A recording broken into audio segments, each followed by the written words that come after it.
We finally gave in. Brought to you by Bremen Motor Cars and by Wellington Anti-Aging. It's Kevin's Other Show on 640 The Hurricane. Got a ton of stuff to get to today. Going to talk some Dolphins for you, Diener. All right. See what's up with their roster. Going to ask, what would make this a good Marlins season? Ooh, Is wow. there any way that you could look at the end of this and say, you know what, it was a good year for the Marlins? Okay. What would it take for that to happen? We'll discuss. Update on Top Golf in South Florida, new locations. What's the status of that? Also going to get to the Colin Kaepernick story, big again today. And It just won't go away. what's the South Florida tie-in for that? We're going to start, though, with some Canes today. Joe Zagacki is back from his little trip that he took. Go see things at Jerry World. As the Canes, unfortunately, did not come away with the victory over LSU. Joe, welcome to the show. What's going on, fellas? Well, I wanted to get your take on what you thought about the game over the weekend. Obviously, there are some things that you're definitely disappointed about, and some things I think probably were surprising, too, when you were looking at the number 8 ranked team in the country against LSU and where they were ranked. What is the thing that really kind of shocked you the most or maybe frustrated you most with that game you saw? Clearly the kicking game and penalties. I thought those were two of the big game changers. I was concerned, I think I mentioned to you last week, about LSU being able to run the football, trying to find a hot running back. And Right. in the first series, they played 4 running backs and then kind of settled on number 4, Brissett. But the kicking game for Miami, it just set the tone. The first punt should have been blocked, should have been a touchdown. I don't know how the guy didn't, how he missed it. That's For LSU, he should have just taken it right off of Fiegel's foot. That was a breakdown by Pat Bethel on the front wall. And then after that, Fiegels just seemed to have a mental Chapter 11. He couldn't punt, perhaps thinking about whether or not they were going to be blocked, but everything went to the sideline. And then the 11 penalties, starting with Bandy getting thrown out of the game early. I just thought it's tough to overcome field position and 11 penalties when you're playing a team like LSU. What do you think is a result of that? I mean, the Canes returned, 14 starters on this team? Yeah, I don't know. They did a good job last year on penalties for the most part. Mark Richt's first year, he inherited a team that was one of the worst penalized teams. So his first year, he got it down to, 90th in the country. Last year, they were penalized about 50 yards a game, and they were, I think, in the mid-50s in the country. So that was pretty respectable, but this was a disaster. And offensive line jumping, I think, there were a couple of plays where maybe you could debate whether or not they were penalties. Demetrius Jackson hit the quarterback maybe a shade late. Bandy, I thought his helmet kind of rushed across the wide receiver. Donaldson got called once for illegal procedure. I kind of thought LSU had come across the line of scrimmage and made contact, but those kind of end up in the excuse category, just as a lack of discipline and concentration and not being ready to play at that level. Talking with the voice of the Canes here, Joe Zagacki. Tell me a little bit about the quarterback play. How much was the offensive line responsible for what you saw Malik doing out there throwing, and how much was on him? Well, I think it all kind of goes hand in hand. I think, he is kind of what we've seen. He's going to be streaky. He's hot and cold. And if you want him to be a hot quarterback, then you got to give him a pocket.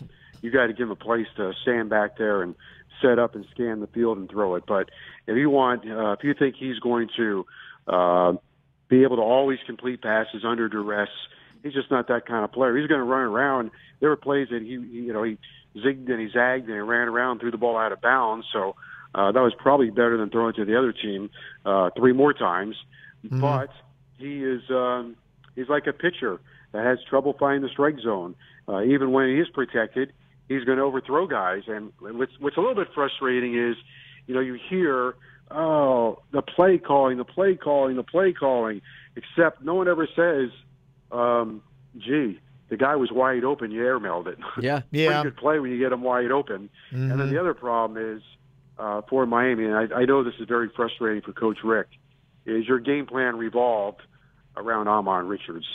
Your top wide receiver who I went out on a limb and told you guys I thought I'd be the best player on the field. Right. And once again, he took himself out of the game. And so I think now where he gets filed is in that category of not being dependable. We just can't count on him. So I don't think you build a game plan around him anymore. I think you build a game plan around Jeff Thomas in terms of trying to get a particular guy the ball, but you cannot continue to try to build your routes and decoys to get Ahman Richards free when he is not accepting the responsibility of being in the game. Now, I'm not saying, if he's hurt, he's hurt. But this has been almost an entire season. He was hurt last year for sure against Clemson. That was knee surgery. But all the other ones have been, into that gray area of, I just can't go. And so when a guy says he can't go, there's not much you can do. Yeah. Some guys have a better tolerance for pain, but I do know this. If you're not dependable, you can't be in the game plan. Well, apparently Rozier is still taking the snaps with the first team, and people are starting to ask Mark Richt now, okay, so what is the gap? How far between, Malik and some of the other guys that you got as options? And he said he would not comment on exactly what the gap is, but it sounds like the pressure is already on. You're going to see some more quarterbacks in the game coming up this weekend just because of the nature of the team that you play regardless. But what would you say? Do you have any idea if you had to guess on this, Joe? What is the gap between QB1 and QB2 right now? Well, that's a good question. I'm going to answer it this way. It probably should be closer. I don't think it is as close as it should be. I think Cade Weldon has done a really, really good job of battling and competing and embracing the responsibility of being a University of Miami quarterback. If you're going to play quarterback at the University of Miami, and it's not for everybody, then you need to be able to walk in the shadows of Torretta and Walsh and Dorsey and Testaverde and Kosar and Erickson. You need to model yourself, your work ethic, and your behavior after those guys. The one that was supposed to close the gap, is the Cozy Perry. He's a 4-star player. Was supposed to come in and be dynamic. Yeah. Now, I would answer it this way. Last week, there were about 25,000 University of Miami fans in Texas. They would have loved to have seen the Cozy Perry. Those fans, they bought their airline tickets, they got their hotel, they got their game tickets, and they were in their seats for the game. And you know who wasn't there? Perry wasn't Cozy there? Perry. Yeah. And what is so it? When they say to me, close the gap and look for someone else, how do you trust the guy that you brought in to be that guy when it wasn't important enough for him to do what is right, to be at that game? And everybody circled that date for the last 9 months. Everybody. I did, you did, every fan did. Everybody did, except that guy. So now because Malik Rozier, who took a beating that game, is struggling, we're supposed to turn around and say, hey, here's your reward. Here's the keys to the car. Now, tell me. Not me. Yeah, and I know other people are calling. So right now you would put Cade Weldon as QB too. He's earned it. Yeah. Now, the most talented one might be Williams. So you get that debate of, well, put him in the game and let him learn. So what if we lose? I never understand that theory. The best thing for Williams right now is to play Saturday, hopefully get in the next couple of games, and whatever mistakes he makes, he should make in the fourth quarter or whatever the quarter is, but Miami should be in front, and his other mistakes should be on the practice field so that he can learn and overcome them so that when Miami really needs him, he can go. The bottom line with Miami is they can still achieve what they want, I think, with Rozier, but other parts of the game have to come together. You can't kick the ball. You can't punt 15 yards. Right. Yeah. You're on scholarship. You can't punt 15 yards. Right. I could punt 15 yards. I'm middle-aged. You can't punt 15 yards. Crazy. You got to have a field goal kicker that can go out there and kick it from 35. He's on scholarship. Yeah. And I know people would say, well, you got to hit a wide-open receiver. Yeah. Well, he did hit some guys. I mean, he made a hell of a throw to Hightower. He made a hell of a throw to Jeff Thomas. Yep. So your defense You call a blitz. Everybody loves the blitz. Yeah, if you did sports talk radio, what do you get? Here are the 3 most common calls you get: fire the coach, fire the coordinator, and blitz. Yeah. Well, it was 3-3, and Jaquan Johnson dropped down into the box.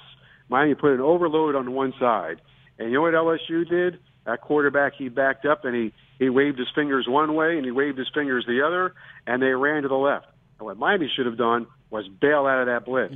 Instead, their running back banging his helmet off the goalpost 50 yards later, and that was the play that broke Miami's back. So everybody, let's blitz. Okay, quick. Just remember, you blitz and you live and die by it. Got the voice of the Canes on here, Joe Zagacki. Another baffling loss that happened in the state of Florida is what the Seminoles did. Probably unarguably less impressive what they did with Virginia Tech. If you had to say right now, if you had to pick a favorite, if the Canes going up against the Noles, whose performance do you think was less impressive in game one? Well, I think Florida State was more scattered than Miami, and I kind of expected it. So the question is going to be, for both squads, can they fix their problems? And I think Miami's program under Coach Rick probably has more roots and more of an identity. I still think they know who they are and what they can do. Florida State has revamped everything. So they look like a 7-6 team, or a team coming off a 6-6, 7-6 team with a new coach, because you could see they're trying to put that up-tempo offense in there, and they were trying to do too much too fast. And they're playing a defense that maybe their personnel is not completely equipped for. Now, they got great personnel. Okay. They might be doing some things that they're trying to adjust to. Miami, if Miami's going to win, they got to do the things that are important to Miami. They have more balance in their run game. You can't have the quarterback run the ball 16 times and Travis Homer one time. Right. You need to be able to hit the deep ball, which they did not do. And I think we talked about that last week. Yeah. He told me I said, you got to hit the deep ball against LSU. But defensively, nobody's talking about their defense. They've been up 30 points a game the last 4 or 5 games. Yeah. And the reason that's happening is the punter keeps putting them on the short field. That's like a turnover, and they're not getting turnovers.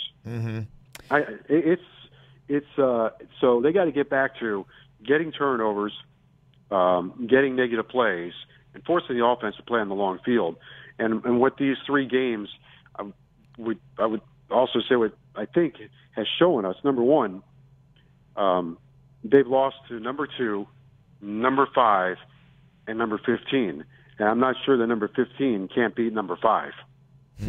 Well, we'll see what happens. I'm not sure that Miami is within that top 15. They can be, but they've got to play at a more flawless level. They can't afford to play the way they're playing. Physically, I thought I thought they were right there, eyeball to eyeball with LSU for a good part of the game. But you can't have a 10-minute period like they had. Yeah. No way, no how. No team. The 2001 team could have played LSU, and if they had a 10-minute period where you had 3 kicks, 3 punts that go sideways, a field goal block, an interception, you don't get a fumble recovery, you jump off sides on 4th down, you hit the quarterback late. 2001 team's not winning that game either. And I really didn't want to have this talk today. I was thinking last week, I'm like, I hope next week we're talking about a nice Canes win. It just went the complete opposite way. So sad. You got a team that's dropping down to Division II next year in Savannah State coming up, who just lost to UAB by a ton. So I assume we'll be discussing happier times and better things. Joe, always love your breakdown and your insight. Take care, and we'll talk to you next week, okay, bud? All right, fellas. Thanks very much. Appreciate it. All right, okay. Thank you. Well, apparently UCF fans have got a problem with me. I'll tell you why they're so upset coming up next. Yep, he's here too. It's Kevin's Other Show, right here on 640 The Hurricane. Well, here we go. UCF fans are giving me tons of crap. What'd they do to you?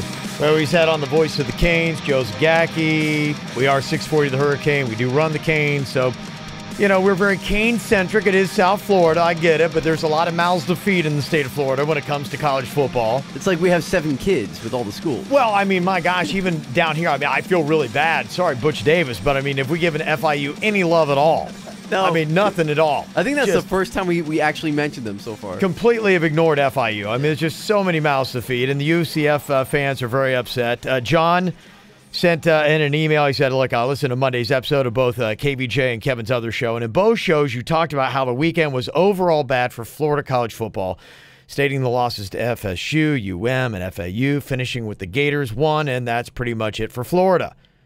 Why no mention of UCF? They are one of 3 Florida schools ranked in the preseason.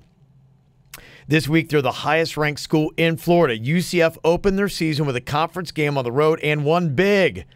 I can understand there are big 3 schools, so they get a mention. I can even understand mentioning FAU because they're in Palm Beach County, but overlooking a Florida school that is nationally ranked and on a 14-game winning streak to say Gators, that's pretty much it. It's just not right. BB sent an email, said, FSU sucked, Miami sucked, UF played a high school team. You mentioned all of them and not UCF, who manhandled Connecticut. Well, there's part of your commentary there, BB. They manhandled Connecticut. So the question is, why do you hate UCF? Oh, come on. It's a little strong. Only the second largest school in the country.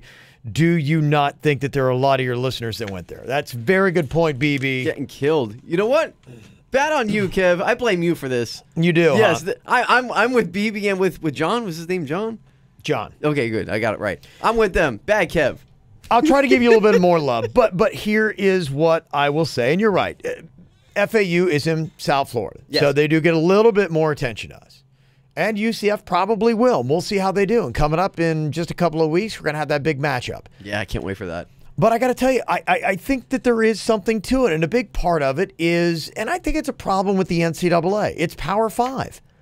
And it's so easy to really not give a ton of extra love. And if FAU weren't here, and if it weren't for the very fun Lane Kiffin, yes, who's great to talk to and about, yeah, they probably would not get hardly any love from us at all if they weren't so close. Oh, for sure. Those are the 2 factors. Like you said, number one, they're down the street. Yeah. And Lane Kiffin's great. He's been on the show with us a couple of times, and he's awesome to talk to and talk about. He's interesting. He's a character. And honestly, aside from the UCF game coming up, I don't know how much more we'll talk about him. Because once they get into, Conference USA play, do we really want to break down the Middle Tennessee game? Yeah. Hey, they got North Texas this week. No, probably not going to spend a ton of time on that. Yeah, no, when FAU gets to the meat of their schedule, like you said, playing North Texas and all these different schools, it's not going to be something we talk a lot about. I think, honestly, we'll probably end up talking more UCF than FAU once we really get into the meat of the season. I think so, too. Because UCF is going to keep winning. Mm-hmm. And to be fair, to our defense here, okay, because they have a good point. Normally I would say to people, whatever, get off our back. But they have a point here. And I think to our defense, UCF played, I think it was the Thursday night game against UConn. Yeah. So they kind of got lost in the fray because by Friday we're talking about, we're talking about all the games that are coming up on the weekend. It was a huge opening weekend with Auburn and Washington and Notre Dame and Michigan. Yeah. And then by Tuesday, after a long week, or a long weekend holiday, we've completely forgotten about games on Thursday. So that's my excuse. You know what, UCF fans, Knights, let's just chalk it up as an anomaly. Yes. Duly noted. Appreciate your emails. We'll do better. And I did mention that they were number 19 in the AP poll yesterday. Yeah. So they did get a slight mention yesterday on yesterday's show. Well, I do want to let people know that what we've done, and a lot of that because of the emails and the barrage that we got from Golden Knights fans, we are opening up a voicemail for you so you can get the conversation going. Leave your message for broadcast. It's a 561 number, 616-4666. And every day we'll break down your message. If there's a topic you want to talk about, if you got something you want to say about any team, the game, smack talk, whatever. You got a great recipe for brownies, drop it in there. I will listen. I will be listening to all of these. Full disclosure to anyone who's going to take time to call in and speak their mind. I will be listening to every single call. So, yes, it's going to add to my daily schedule. Maybe I need to get here a little bit earlier, which I actually just thought about that. That's really going to make my day longer. Yeah. But I will be listening to every call. So, listen, if you got something to say it. And if it's good enough, we'll put you on. It's 561 number, 616-4666. 4666. So just remember those 3 6s at the end. When you think of Satan, think of me. Yeah, you now have that correlation. Very good. The Dolphins have put together a 53-man roster. Last night on Hard Knocks, you got to see who got the cuts. I haven't seen the show yet, but I'm kind of bummed. I knew Kajus was going to get cut, but, man, I love that guy. I was in Kajus denial. You've been saying for a few weeks that Kajus is going to get – I'm like, no, he's going to make it. He's going to make it. Wasn't a chance for him. Yeah. Nate Orchard, who I really started to like because his wife bakes cookies for the team. That's right. And he had a pick 6, so I was kind of hopeful for him. And Carl Nassib, who I could really care less about, he got the cut as well. And so did rookie quarterback Brogan Roback, who was on there. I didn't necessarily – I don't know. Some people seem to like him more than I did. I didn't love his storyline. It was just okay. He was the bro. You know what I mean? Yeah. He's that bro character. They called him Broby. So he was just kind of a fun character to watch. I mean, we called them characters. I was into Kajus, man. He was a dude. That story with him and his dad.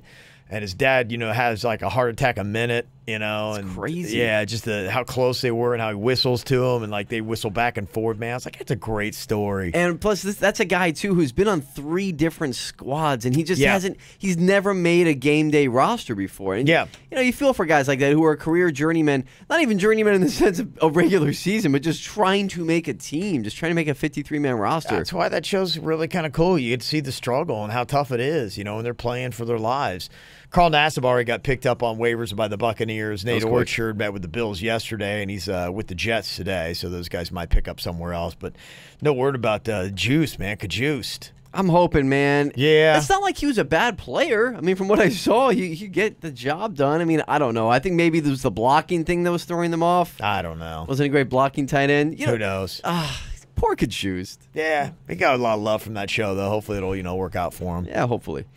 When you're talking about the Dolphins, they made a couple lower-end roster moves. They picked up some people. They got rid of some people. Looking at the roster, it's going to be coming up going into Game 1 against Tennessee. No real clarity on the backup quarterback, which we talked a lot about. They've got David Fales listed ahead of Brock Osweiler, but it's got that whole big or in between them. So it's like Ryan Tannehill, then David Fales or Brock Osweiler. I hate this. So it doesn't really tell you what's going on there. I really hate this. Why? I mean, clamoring since June. Cut Osweiler. Get rid of this guy. Dude, he had a lightning game, man. No, but I'm telling you, it's a trap. It's a trap. Well, he's there. Admiral Akbar would say, don't fall for it, man. Trap. Yes. It's a trap. Don't do it. He's there now. It was that 4th preseason game trap where he makes you think that he's actually good, but as soon as he gets into the game, he's going to screw you over. Very hard. And I God forbid that the Dolphins need to depend on this guy anytime during the season. They got Devontae Parker listed like he's going to play, but the word is he's not going to be available for Sunday. They still have him on, the number 1 line there where he would be if he didn't have that broken finger, and they thought he'd be back by Game 1. Now they don't even know if he's going to be back for the Jets next week. Man, what is it with this guy? He can't stay healthy. No, he can't. Just one thing after another. I guess way too soon to give up on Devontae Parker, but it feels like you already have. Oh, yeah, I have. Absolutely. Okay, you wrote him off. I have. I was going to say it's not too soon for me. I think this guy should be on the trade block immediately. As soon as he gets healthy, maybe playing him in a game so you can show some prospects what he can still do. Yeah. Bait him a little bit. A little lap around the track. That's right. Yes. That's exactly. Big. Wouldn't you like to drive this beauty right here? Exactly. And then you pull the fleece over some team's eyes and get a couple of draft picks. Lord knows the Dolphins could use a couple of draft picks. Do you think it's a drop-off with Albert Wilson and Jakeem Grant? No, I really don't. I really don't. I mean, Albert Wilson is actually proven to be a really pretty good wide receiver. I mean, I understand Devontae Parker is a little bit taller. He plays a little bit of a more different role. But, I mean, how many times do you see Ryan Tannehill throwing jump balls anyway? You know what I mean? He's more of the quick slant, quick out type of guy as it is, or 15-yard post, or in the flats. I mean, that's Albert Wilson. That's Jakeem Grant. I think their skill set actually fits Tannehill's skill set a little bit better. Is there something that you're looking most forward to with the game on Sunday with Tennessee? I think for me, I really want to see what Gesicki does. Now, he's listed right now as a third stringer. They've got Marquise Gray and A.J. Derby ahead of him. But I have a feeling, at least if they get into the red zone, they're going to bring him down there, and he's a weapon. You're talking about Ryan Tannehill throwing jump balls. I mean, that's the guy, dude. He's a volleyball player, man. Gesicki, he can He can jump. He's got an amazing wingspan. You know, that might be something that Tannehill, hopefully, if he hasn't done it before, might want to start doing. Because, I mean, who's going to be able to, like, outreach Gesicki if he gets in there in the red zone? Dude is an incredible athlete. I remember when they drafted him, we had the show the day after the draft. And you said, I remember watching this guy at Penn State. Because obviously, you know, Big Ten, you watch a lot of that. He's fantastic. He's showing it so much in practice in the scrimmages, not so much in the preseason because they barely threw to him. But, I mean, that's something that if Tannehill is going to finally throw some type of fade or jump ball in the end zone, it has to be to that guy. And he will get playing time. That third string thing, I think, is more of a smoke screen at this point. Gesicki, he's going to play. Yeah. Yesterday, we talked Colin Kaepernick, and we talked about the financial blow or advantage that Nike was going to have. Was it one or the other? But today, we'll let you know the South Florida connection with the Colin Kaepernick story next.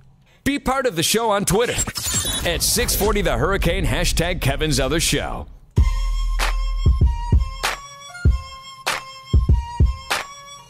Man, we just cannot get rid of this. Kneeling for the anthem story. But I want to take a little bit of a different approach here because, when I saw it was happening and I saw that Nike had that Colin Kaepernick ad, I mean, I knew right away it was going to be contentious. It was going to fall along political lines. All it is pretty much a fight between conservatives and liberals, Republicans and Democrats. Right. But I think there's an underlying story to this. Now, yesterday we were talking about what is going to be the financial gain or crash for Nike. And depending upon which side you were on, you were arguing either point of it. Nike, big drop in stocks, 3% down yesterday. That equates to about $4 billion in market capitalization. That's the one side of it. But if you're on the other side, you're saying, okay, they were down about 3%, but Adidas also was down 2.4%. So some people are saying, look, it was not necessarily Nike. It was just something that was happening across the board. And if you look today, Nike stocks are up, but Adidas, Puma, and Under Armour are all down. So, okay, is it really having an effect on the bottom line for Nike? People are taking and using whatever figures they possibly can to do this. Right. And maybe Adidas and Puma realized that there was some value in this because apparently they had tried to swoop in themselves and get Kaepernick before Nike extended him. Seeing, and these guys know what they're doing. It's it's an interesting one. Ultimately, I think they're going to say, look, it's going to benefit us. And I even heard today Clay Travis, he was arguing, saying, I think Nike, the market is guys like me, 39-year-old father of 3. No, I mean, they've even stated they're going after teenagers, dude. Right.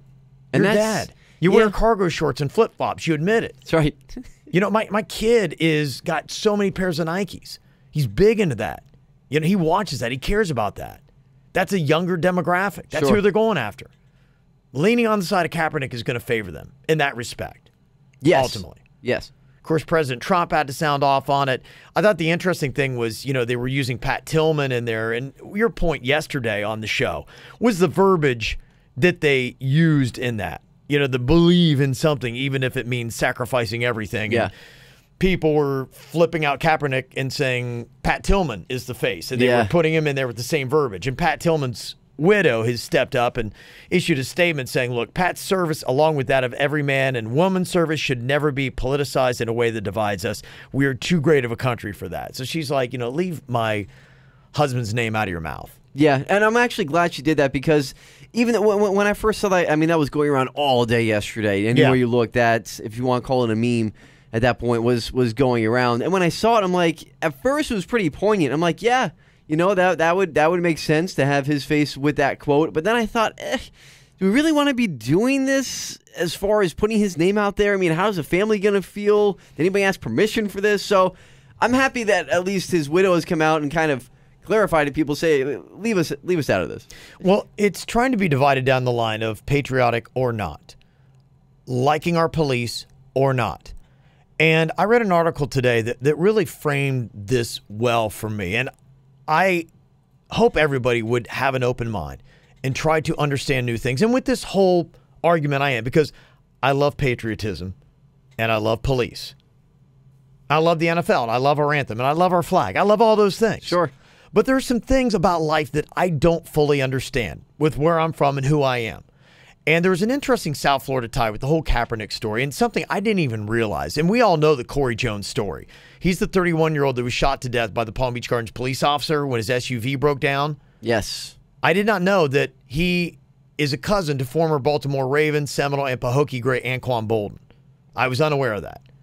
I was also unaware that Anquan Boldin became an advocate for criminal justice reform in 2016 after his death and founded the Players Coalition with Malcolm Jenkins, another NFL veteran who has been very vocal about this. And I read this article that I thought shed a lot of light into what Anquan and Malcolm Jenkins are trying to do. And I don't want to mess up the words, so I want to give you some of what I read in the article. They talk about their coalition. They say the coalition's actions are motivated by a deep patriotism, a desire to ensure that the realities of this country match its stated ideals, and that we live up to America's foundational promise of opportunity and equality for all. In our country, nearly 60% of those in prison are African American or Hispanic. 1 in every 12 black males in his 30s is behind bars. They go on to say, we hope the media stops asking the same old questions about will they or won't they protest. Instead, we want the media to focus on our efforts to create a better country for every citizen and on the reasons why we have not yet met that goal. In fighting for the rights of our most vulnerable citizens, we are not fighting against others who sacrifice so much for this country. We respect our police. We are grateful for our military. Fighting on behalf of those who have no voice does not mean that we disrespect anybody. We envision a better world for all. To me, how do you argue that? There's really nothing to argue there. I mean, if that was something that... We seem to want to look for what divides us in this story instead of what brings us together. And I hope everybody in this argument would say, we all want that. We want every person to have the same opportunities and the same rights. We would all acknowledge that our society is not perfect and there are things we can do better. That we would like to see less people in prison. We like to see people have opportunities in education so that they can lift themselves up and have a better future for them and for their families, thus making our country a better place. Sure. I don't know how you argue any of that stuff. And I think we just are so busy fighting about something that is not really even the issue that we lose the whole point of this argument. Yeah, and that's pretty much what happened as soon as we started to progress, maybe sometime last year, the waters have gotten so muddied in this discussion and this conversation that now we're at a point where we don't even, who knows what we're even talking about anymore? Like, why are we even angry? Yeah, right. You know, we try to make this all about Colin Kaepernick. And really, honestly, take him out of it. It's not about Colin Kaepernick. It's not about the flag or about the anthem. It really is about a bigger statement about our society. And that's ultimately what it's trying to be. And if people on the one side would understand, look, this isn't about disrespecting the anthem, disrespecting our flag, hating our country, not liking police. If they understood all that and the people behind this is what they're saying, but no one's talking about it. We're talking more and fighting about unnecessary things than stating the true objective that I would hope everybody could agree on. It makes sense to me. I mean, and I think what happened is, and maybe this goes back to the original circumstance in that people, a certain group of people, did not favor Colin Kaepernick anymore because of the way he was going about his protest. Yeah. And he was unapologetic for it. Wearing socks depicting as cops as pigs doesn't help his cause either. It's poor for the narrative. Yes. You're right. And that's when people start to see red, and you've lost people in what your true narrative is. Now, hopefully we can refocus, and that's why I think Colin Kaepernick should be taken out of this story, but we can't. We can't. Now he's being made into, like it or not, agree with it or not, a martyr. A martyr and a cultural icon. And yeah. I don't know if you saw it. I mean, it literally maybe just came out like an hour ago, but Nike put out the commercial. It's a 2-minute long commercial that they're going to be running during the opening game of Thursday Night Football when the Eagles and Falcons play, tomorrow night? Yeah, my gosh, today's Wednesday. Yeah. Tomorrow night. And basically depicts Colin Kaepernick as this American hero. And I'm telling you right now, it's going to rub a lot of people the wrong way because of the things I just mentioned 30 seconds ago. It's fanning the flame. And on the one side, Trump had said, look, he's, of course, commented on. He said there's no reason for Nike to use Kaepernick for the campaign. And you've got people like the National Association of Police Organizations that are standing up. Now, the odd thing about this is, Nike has got a contract with the NFL that runs through 2028, and they did not give the NFL advance notice of this whole involvement in the campaign. And so far, the NFL, because they've got a lawsuit going right now with Colin Kaepernick, seems to be, we just want the best for society, and that kind of stuff isn't making too many waves about it right now. But you're right, it does feel like the approach on this is fanning the flames, whereas what Anquan Boldin is doing is saying, look, let's extinguish the flames, refocus, and say, this is what we want. How can you argue with the core objective of what it is and why people are supporting Colin Kaepernick? That is the right way to go about it. If they could take Anquan Boldin's approach and this statement of his organization, that, I think, should be the main focus of the national discussion. But it just isn't anymore. Well, and maybe it might take somebody to say, hey, look, we love that Colin Kaepernick started this, but he's such a divisive figure now because of those pig socks. And until he really says, and I think, hasn't he come out and said that I screwed up and that was not the right call? Not really. He kind of, he tried to explain it away, is really what he said. He started making lingering. Yeah. That's a lingering, yeah. It's a really big blemish, man. And it's something that a lot of people come back to. It's something that I come back to myself. Yeah. And that really makes it hard for people to reconcile him being the face of a movement. Because it's just blatant disrespect to all the police. Yeah. I understand there's bad eggs out there. We all get that. Yeah. We all get that. But you don't do something like that to disrespect all of them. It makes their job a lot harder, and their job is very necessary. No matter what you think about police in American society, take them away and then see what happens. Exactly. And now that guy is becoming the face of, I guess, a movement. Yeah. Unfortunately, it won't end, but hopefully people will keep an open mind, and people will be calm and not light their Nike shoes that are still on their feet because they're so angry. Can we stop lighting our shoes on fire, please? Donate them. Stop. Just donate your shoes or socks if you don't want them. Enough already. Coming up here in a couple of minutes, is there anything, and what would have to happen, if anything, for us to wrap up this baseball season and say, the Marlins had a good year? Is it possible? I'll tell you how next. Get Kevin's other show whenever the hell you want on YouTube and at 640thehurricane.com.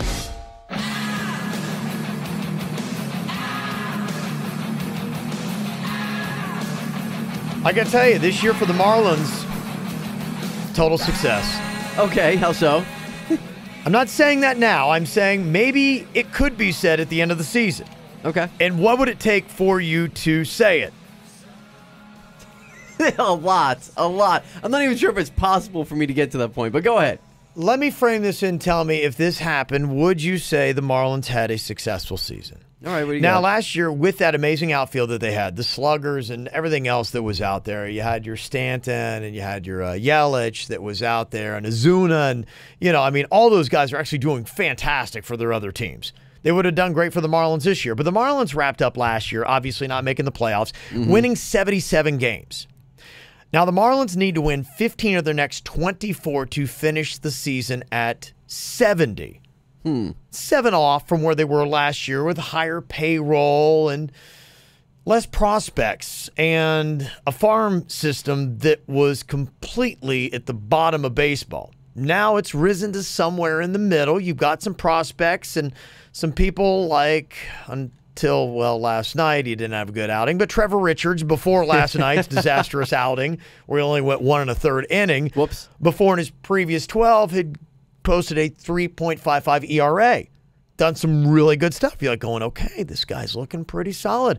JT Realmuto, last night, 2 for 2, 2 walks, and his 19th and 20th home run last night. That's my guy. Yes. So there are some positives. Now, Lewis Brinson, if he somehow could turn it on and would have a good September, and we're like, hey, maybe this guy could come out of the gates next year really cranking, would you look back and say, only winning 7 less games than last year, lower payroll, better farm system, and some good pitching prospects, and some possible sluggers, plus a more athletic team. I mean, we didn't really get into, too much about how they gotten rid of Justin Bohr and why, but, it was about athleticism. Sure. And instead, they brought in this dude from Peter O'Brien, who got called up on Tuesday. And this is a dude who's 6'4", 232, athletic, proven power bat in the minors. So we'll see what he winds up doing. Jeez. But you got a more athletic team with this. Sounds like a tight end. Well, yeah. When it's all said and done, do you feel better about the Marlins and say, you know what? I mean, yeah, we had to flush a lot out, and there were a lot of growing pains. But the Marlins, 7 less losses, but they grew this year. This is a good year. You try. Okay, all right. You're trying. Did I make hard. a case for it? Would you? Okay, if this happens, if they win 15 of the next 24. Do you walk away and say, the Marlins had a good year? This was a positive year. The ship is sailing in the right direction. I feel good about this, and I'm excited for next year. Man, you are really selling me. I'm asking. It was quite the presentation. I'm asking a question. I mean, I know radio's not a visual medium, but for people who couldn't see, you had a PowerPoint up here. Yeah, but ding, ding, ding, ding, ding. Yeah, yes. Boom. Here's what we got. It's really quite something. Okay. Oh, man. Okay, here's the thing. Mm-hmm. I have to say no, because first of all, this hinges on the big if they can win 15 out of the next 24. Yeah. Which I'm not sure if the Marlins have gone on a 15-9 stretch all season, to be honest with you. No, they've looked pretty horrible lately. So there's that. Yeah. I mean, quite honestly, it's probably going to be closer to 15-9, yeah. Yeah. It would they'd probably be lucky to go 12-12. I was going to say 8-16 is probably what I'm leaning towards. Okay, that's a little... I know it's rough. You don't think they can do 500 this way out? I know it's rough. Okay, all right. But maybe I'll give them 10-14. Yeah, you're right. I'm giving them above 500 to wrap up the year. It's tough, man. 500's even tough. So that's a big if, because even if they went 15-9, they're still going to be 7 off their pace from last year. Right. If they went 15-9, which is more likely that they're probably going to lose 5 or 6 more games than that. Let's say they finish with 65 wins. Okay. 12 less than last year. I love that you're trying for this. I really do. You're right. That's a very inflated number. And honestly, I would say if you did that, I would feel good about it. I think you could argue it, but I think there is reality it's going to set in here. I got to say, though, I do understand what you're getting at. And it's a good point. To be fair, it's a good point. If the Marlins were able to win 15 or 16 out of their last 24, you can point to that fact. Hey, look. Despite all of this upheaval and all of this change from top to bottom, we only finished 6 or 7 games worse than we did last year. So we could say, hey, maybe we are moving in the right direction because we were able to dump all that stuff and now we are going on the path we want to be on. But I can't buy it, because to me, to find mediocrity or even less than mediocrity, a successful season, it kind of shows you where we are with the Marlins these days. Yeah. Where we would be happy with that. I get the point. I do. I get the point that we say, okay, maybe we're moving in the right direction because of this. But it's just too much for me. We're going to be doing a fan section in right field for Hispanics. Did I tell you that? So, bring out your noisemakers and flags. $8 tickets. I forgot about the $8 tickets. $8 tickets out there. You bring your pots and pans and the spoons. Yeah. I forgot about that. We're going to have more tabletops and a better beer selection. That kind of got me. I forgot. That's true. They apparently have been listening to fans, and there's a couple things they're going to be doing in the near future. Apparently, the throwback to the 93 unis and the teal, people are saying, we want that back, man. We liked the old uniforms. We don't necessarily like this explosion of, looks like, I don't know, some kind of... It looks like some type of painting that Jeffrey Loria would have bought. It looks like that zebra-striped gum. It's just it's like, yes. Yeah, just so much. Delicious gum, by the way. They might be bringing back more teal or even putting the teal back into the whole thing, and there could be a little bit of a new look that's going to be coming. I love it. Apparently, people like the roof closed more than open. I'm surprised by that. Maybe it's a temperature thing. Yeah, admittedly, I have not been to one Marlins game this year, and likely not going to. But what if they win the next 15 out of their 24? You're not going to go? Nah, probably. I really don't see. Now football's here. I really don't see me going to a Marlins game. Yeah, that's fair. I like when I've been there and the roof is open. I think that it just has a much better atmosphere. But you're right. If it's 25 degrees hotter and the humidity's like, then it'd be like close the damn roof. Yeah, it's a little rough, especially if you're out there in right field. Oh, I remember watching games in Hard Rock Stadium when the Marlins. I mean, that was god awful. That was brutal, man. I really think I had a series of 3 heat strokes. I wouldn't be surprised. 1 per inning. Yeah, that was brutal to sit out there and watch games like that. I do like the teal idea, though. Yeah. I like that. Bring back some old Charlie Huff and Chuck Carr feel in there. Benito Santiago. Bring them all back. I like it. They're listening to fans. They're trying to see exactly what it would take. Well, I want to give you a quick update on a couple things. Miami soccer, they've got a name now for the team that has no stadium or no place to put it. Don't worry about that. Semantics, Kev, semantics. Club International de Futbol Miami, and fans will call them Inter Miami. It's going to be the name of the team. If you want to check out the logo and what it all means, it's on our Twitter right now, Kevin's Other Show. And I thought this was kind of interesting. Saw this little blurb today because I'm a big Topgolf fan. If you've been to the one that's in Miami Gardens, it's fantastic. Right. Going to be getting one if you're a little bit further north in South Florida. They're supposed to be putting one in West Palm Beach, the municipal golf course, which they're going to shut down at the end of this month to save on maintenance costs. But apparently the deal still isn't done. They were hoping this thing was going to be up and cranking in January, but the project still is a little bit of a fight between the city and the county. But I thought this was kind of interesting. A little blurb in the article I saw about this. Topgolf apparently has an arch rival called Drive Shack that's already begun building a multi-floor computerized driving range right next to the Palm Beach International Airport. Uh-oh. So it looks like they're going to beat Topgolf to their own game and have the first location. Wow. Will they be as good as Topgolf? But we're going to have 2 in Palm Beach County real quick. Interesting. Or at least 1 real quick. Yeah. Topgolf, I don't know. Still a fight. So we got to stay up to date on the driving range battles here. This is good stuff. Good stuff, baby. I like it. Got any comments for us? Again, you can leave your message and get in on the conversation. Ready for broadcast at 561-616-4666. Follow us on Twitter as well. Just go to Kevin's Other Show. You listened to him on the KVJ show for years. Every time he tried to talk sports, he'd get shut down. After years of begging, we finally gave in. Brought to you by Wellington Anti-Aging. Low T? Go to WellingtonAntiAging.com. And by Bremen Motor Cars in West Palm Beach. A world-class experience. Shop BremenPorsche.com now. It's Kevin's Other Show on 640 The Hurricane.